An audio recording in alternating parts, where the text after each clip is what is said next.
represent the views of WTMP, its officers, staff, or advisors. Listen to the Call for Help show with attorney Paul Rebein every Saturday morning and right here on WTMP. And if you need a personal injury attorney, call the Rebein Brothers PA at 813-305-7285. 813-305-7285.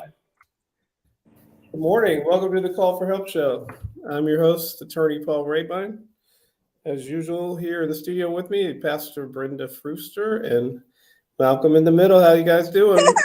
Hey, good morning. Happy birthday. Happy birthday. And coming in at the last second is Robin Lockett. Hey, Robin, you really cutting it close. Morning. Happy birthday. Happy birthday. Happy birthday. Soon it'll be my birthday, August 20th. It has been announced.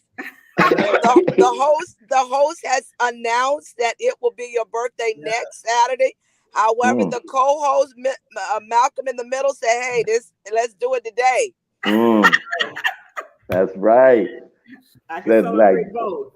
Yeah, Robin turning 60 next Saturday. Beautiful. Amen. Beautiful. Yes. Awesome. Boy, I'm getting that look now. I don't know if her face is frozen on the screen or that's just a mean look she's giving me. She's not really. I think it's frozen, Paul. Robin is saying something. That face is frozen. That's a look that she is giving me a look. Check out our Facebook page if you want to see this look I just got because she's not really turning 60. I apologize. I think she's frozen. You were talking about, I know this is your favorite topic.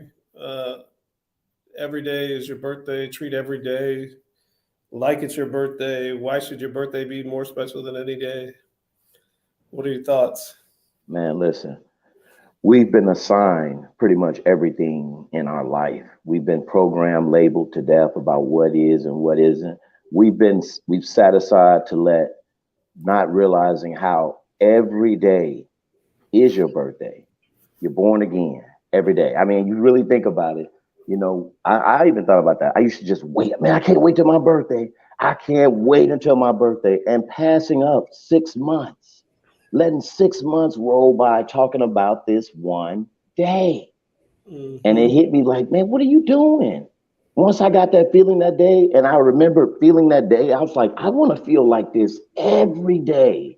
I want to feel like this every day the way I feel on this birthday. And then I assigned that from that moment that every day was going to be my birthday, and it changed everything. And I think if we can switch out of our head, which only a program to wait that long, and start celebrating it all the time, man, we appreciate so much more time. But so much more time. I think you're onto something.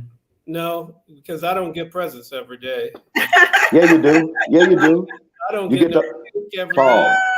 You get presents every day. The ultimate present, the life lottery, the biggest present you could ever get. You wake up again. That is it. That is the present. That's why it's called the future is the present. So Malcolm, that is it, huh? I know, but you're wrapping paper on Paul it. still ain't buying it, but you're onto something, right? Because spirituality is everything. Everything that we celebrate costs us money. Yes. Man-made. Yes. Holidays, right? Yes. That costs us money. So once a year, you spend a lot of money on your birthday, right? But if you're grateful and thankful and celebrating it every day, you're celebrating it with action, with appreciation, and so forth. Yes. Right? Versus that one day. Right. So I think that you're onto something. You're right. You're right. Get with the program. You're right. Every day is your birthday. Today's your birthday. Yesterday was your birthday. So we don't really need to get you no presents on your birthday, on your actual birthday. Well, you have the ultimate present. That's what I keep trying to explain to you. You have it. That ultimate, the ultimate present is the life lottery. So I'm gonna return that present that I bought her, and she got the ultimate present already. Oh, you're talking about me? Yes. Oh. Paul reversing you out of your gift. So we do take gifts, but we still appreciate it every day. Robin, what do you really want for your birthday? Sleep. I to be honest, it is the smallest things for me. In my 20s, I wanted a gift. But I'm just thankful for, I really am thankful for every day that I wake up, every day that he allows me to move another day. So, I don't have any health issues and, weight issues, yeah, but health issues, no. So just being able to just be peaceful, peace and tranquility. Well, if you want to say happy birthday to yourself, to Robin, to anyone, give us a call here at 888. At 247 87 1413. No, that's too many numbers. Pastor Brenda, your number is 12. Is 12. It's Tom Brady's number. 12. Oh, that's my number, 12? Yeah. 12. Yeah, that's the last cadence of the numbers for you. Okay, let's try it again. Yes, let's do 247 at 888 247 87 12. Got it. There it is. Phew. Now let's see if Jesus. anybody calls. We don't really have a topic today. I know Robin's been down causing trouble at the like she usually does, trying to get something going. But we decided we're going to talk about something different today, although we didn't say what it was. So what's on everybody's mind? Something we haven't talked about before. How about Donald Trump and how they just raided someone's house, an ex-president.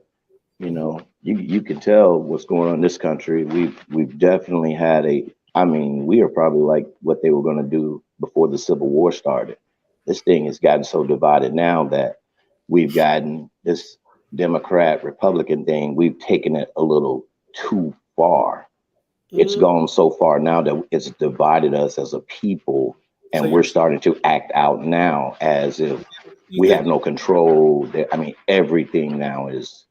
You think it was political that they're just doing it? It has to be, Paul. It has to be. We got to start now. At some time, we got to look at something and be like, come on now, really? No, that's not far-fetched. Now, it'd be a shame if part of the, if any of those documents are declassified, that would be a crying shame, because that's what he's saying. But It's not far-fetched that man does not push the envelope to the end and does something and, ask for forgiveness later or don't ask for forgiveness at all. So something, Robert, I agree with that. It's just that I would say that I guarantee you anyone at that power, if he's done it or whatever he's doing, they've always been doing it. But because of what's going on now in these times, they're pushing the agenda on him. I'm not going to believe that I don't believe he would be the only president if he had declassified papers outside of his office that would have them out and that they didn't know about it. It's too abrupt. It's starting to now show the big divide. When you're going inside an ex-president's house, we're showing our weakness to other countries. We're showing to the world where we're going with this. This is a total divide. And that's what another country, hey, it's just like what happened with everybody, even with us, conquer and divide.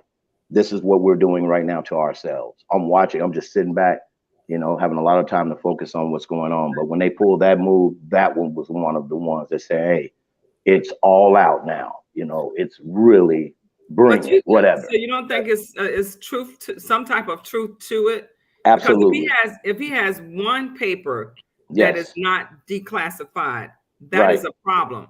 Yes. And his connection with Russia, and they're talking about nuclear, nuclear papers or whatever were involved in it also. So if he has one paper that's not declassified, then that's a real problem. No, I understand. I just believe that they all do the same thing. I just think that the political move that they made shows that this is bigger than just that. I just can't see. It just doesn't make sense to me. When I'm really listening to what they're saying, I'm like, If it's declassified, then why are you in there? And then saying, well, if every president could declassify anything or vice president when he wants with the power, just like that, it's done. What are they talking about? That means other presidents have done the same thing. No, Obama rewrote it, I guess, how it's to be done. I would just say this, before anybody makes an opinion about it, make sure you read what actually happened and what they asked for and what they found. Because from what I understand, they've been asking for them to return this stuff voluntarily. And he did return some of it voluntarily, but I don't know who it was, but somehow they got word that he had not returned it all. And from what I understand, they found it in the residence. But the irony is not lost on me. This is the guy who was saying lock Hillary up for the phone calls, for the email server, the emails server. So sometimes karma does come back around to get you. I'm not saying they're going to prosecute him. I don't think they're going to, but it's like it's a big show, man. It is a big show, but you know what? We gotta keep things. You talked about division, and division has always been in this country. The big division. But you're also talking about a man that was our president that committed espionage with the Russian president. I mean, he stood there in public view on international television, global television, partnering with one of his very own country's enemy, completely disrespecting all of the leaders that was there, the leaders of the armed services. I mean, you're lining yourself up with this guy, this president, and for what reason? So if history is true, the reason, or one of the reasons, is because you did some stuff in his country that you don't want other people to find out about. So in order to keep his mouth shut, you have to line yourself up with him so that what you did in his country is not revealed. So bottom line is, all the truth has never been told. So when we start taking sides, when we start being Republican, or we start being Democrat, it sometimes it just comes back to Malcolm. And sometimes it's just best to shut your mouth, don't say a word, and see things for what it is, because the truth has not all been told.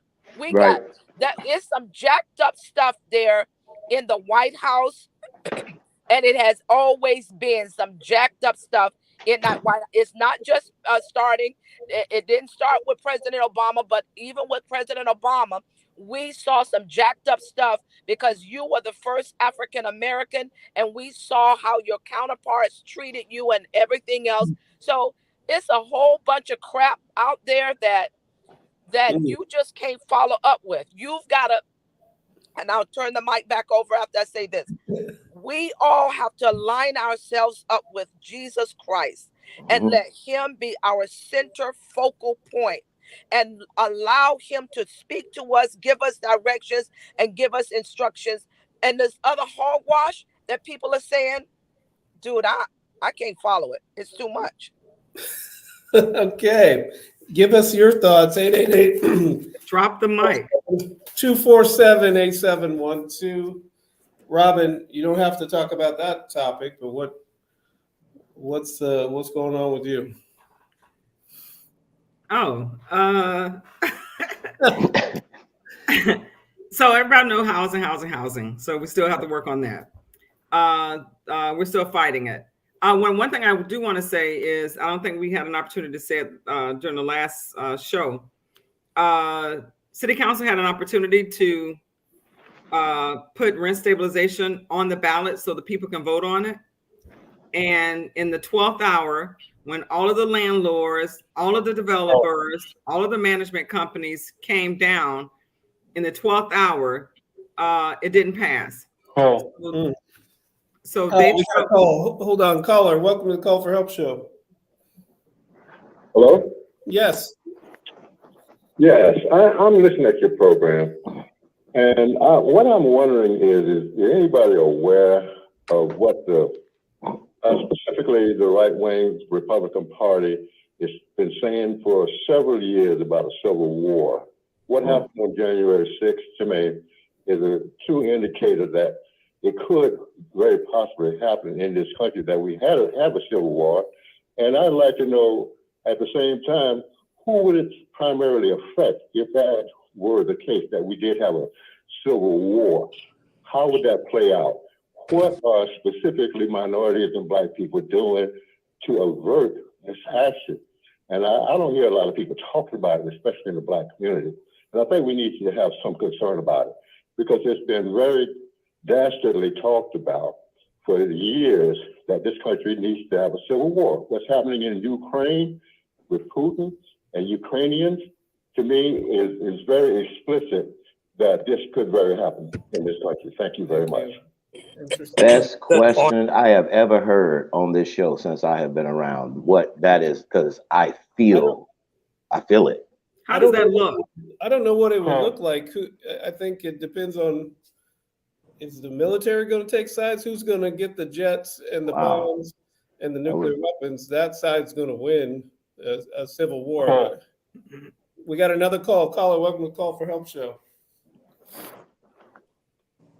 Hey, how you doing? First of all, thank you for the topic and what you all discussed. I think the last caller had a great question, so I don't mind you all taking time to answer that. But I wanted to address it. I thought I heard a sentiment that, you know, what's happening with the raid down in Florida of our former president's home was, you know, kind of like a spectacle or whatnot. But I think that we owe it to not just our country, but if there's a concern about the perception of the world, I think we owe it to the rest of the world that if we're going to say we're the country of democracy, the country of freedom, the country of making sure that no one is above the law and there will not be a dictatorship in the United States because of our political process, then there should be a way to say that we even investigate those who are in higher power. And so I don't know that this looks as bad to the rest of the world as we may assume, since we are a place of democracy, but more so an opportunity to show that no one's above the law. We have a due process in place.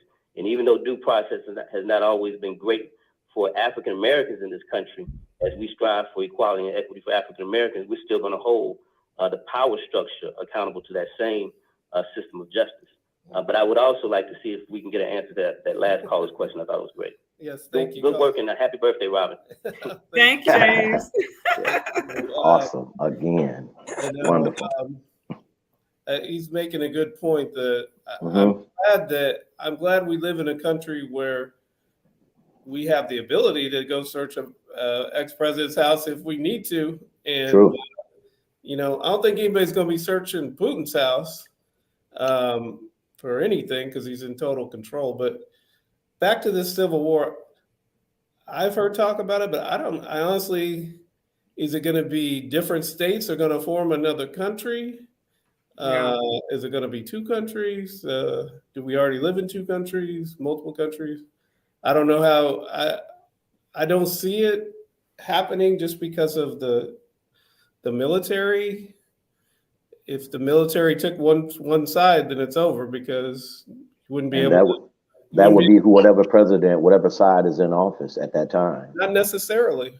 You don't think so? No, not necessarily, because I think you've seen with President Trump at the end of his term that generals not necessarily being down with whatever he wanted to do, and they kind of resisted him, which I think a lot of people see as a good thing. But you might also see it as a bad thing that, hey, if I'm in charge or whatever, and you're not following my orders, then, you know, I'm not really in charge. Right. It's an interesting question. I pray it doesn't happen. I wonder if we can, I don't think there's there may be an expert that can speak on that, because I wouldn't even know. It amazes me even when in watching Ukraine's war. like some people were still going to work. Other people were fighting. I was like, well, you know, so just a visual of that really kind of had me baffled. Like, you know, how would that look? You know, how does that look? And is there anybody that can, you know, really give us some information in regards to how would that look if we went, if a civil war was created and so forth in this date and age? And the second thing I want to bring up is espionage. You know, Trump was able to, you know, say Putin was a good guy, wanting to work with him, and all that other stuff. And the Uhurus over in St. Pete, they're under investigation for something similar, right? There, I think I heard in that press release that it was espionage. You know, there, you know, whatever. But just the have-nots and the haves. Somebody in power can say what they want to say. They can, and he ruled the country. And then an organization, Black organization at that, is saying that some things they're in line with Putin on, whether we agree with it or disagree with it. You know, they're saying that's their right to do it. So that those things, those two dynamics had me kind of baffled also. Yeah, the Uhuru thing, when I read that, I was like, what?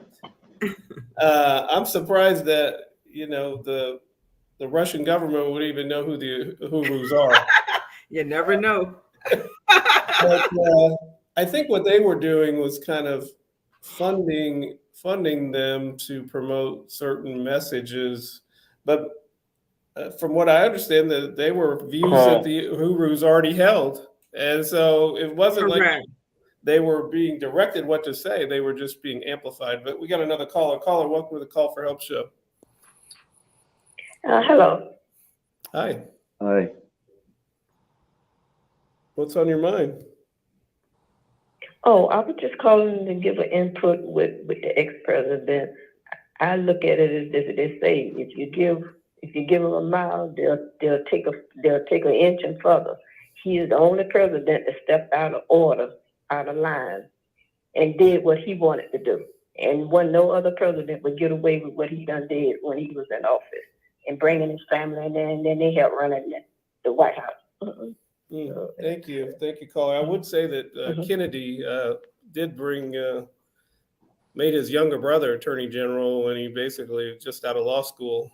A lot of people had issues with that, but I don't think anybody has brought the rest of their children and stuff in quite as much as Donald Trump did, especially when they didn't have any experience in those. But I'm not, and I know I could get pushed back on this and whatever, but I'm not, the idea that I think Trump, although he made a lot of bad steps, I think that he pushed the envelope in regards to things that he promised people that he would do. So when there's a gridlock in Congress and they can't get anything passed, and if he has the power to do it in executive order, he did it. So I think in that tip, because we hear so, you know, from electives when they get in office, there's nothing we can do. And I think he was creative in a lot of ways to support his group of people in getting things done. Yeah, his base. He always was in tune and looked out for his base. And I ain't mad at him about that, because that's what the other presidents, Joe Biden would be doing better. We got a call. Caller, welcome to the Call for Help show. Hello, caller? Hello. Yes. Yes. Comment on what's going on here, even down to from this governor to this president. How many chances and indictments and stuff a president since day one? How many excuses they gonna make from the Republican Party and the American people? This is about democracy and all of our lives. This man changed the election, said Hillary Clinton are storing emails, and he actually got the emails, and he's still not being. I know they fear the government fear of what might happen, but they let it go too far for him tapping into these supremacy groups and all these groups that's against democracy, and they let him ride with that and build his base. But anybody from Rubio to Mark and our governor that's supporting this, it's a danger for all of our lives as Americans, not just one party. So people need, just like right now, if the dereliction, the duty, treason act, all these laws have been violated.